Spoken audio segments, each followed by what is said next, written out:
Hi, నా పేరు Mahesh, assistant professor and soft skills train.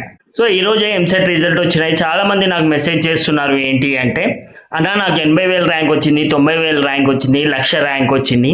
So ఈ ర్యాంకుకి నాకు ఒక మంచి కాలేజ్ అయితే, టాప్ కాలేజ్ అయితే రాదు. మరి టాప్ కాలేజ్ మేనేజ్మెంట్ సీట్లో జాయిన్ అవ్వాలా, లేకపోతే మామూలు కాలేజ్లో జాయిన్ అవుతే ప్లేస్మెంట్స్ మంచిగా రావేమో అని అనిపిస్తుంది అని చెప్పేసి నాకు చాలా మెసేజ్లు వస్తున్నాయి.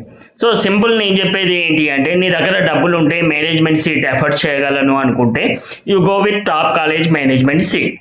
లేదు నా దగ్గర డబ్బులు తక్కువ ఉన్నాయంటే ఏం చేస్తావు అంటే, ఏ కాలేజీ వస్తే ఆ కాలేజ్ మీడియం ఉన్న దానిలో ఒక మంచి కాలేజ్ని, మీడియం కాలేజ్ని చూజ్ చేసుకొని జాయిన్ అయిపో.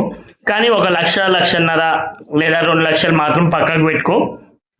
ఎవ్రీ సెమిస్టర్ లేదా ఎవ్రీ ఇయర్ బయట ఒక మంచి కోర్స్ చేయండి. ఏది మీ కాలేజ్తో పాటు ఒక కోర్సు చేస్తే మీరు టాప్ కాలేజ్లో ఏదైతే నేర్పిస్తున్నారో దానికి కాంపీట్ కాగలుగుతారు అండ్ ప్లేస్మెంట్లో కూడా మంచిగా వచ్చే ఛాన్స్ ఉంటుంది. This is my suggestion. Rank తక్కువ వచ్చిందని చెప్పేసి బాధపడాల్సిన అవసరం లేదు. కొంచెం తెలివిగా ఆలోచించి మీడియం కాలేజ్లో జాయిన్ అయినా సరే సైడ్ నుంచి కోర్సెస్ చేసుకుంటే మీరు టాప్ కాలేజెస్ని కూడా కాంపీట్ చేయగలుగుతారు ప్లేస్మెంట్స్లో. So this is my suggestion.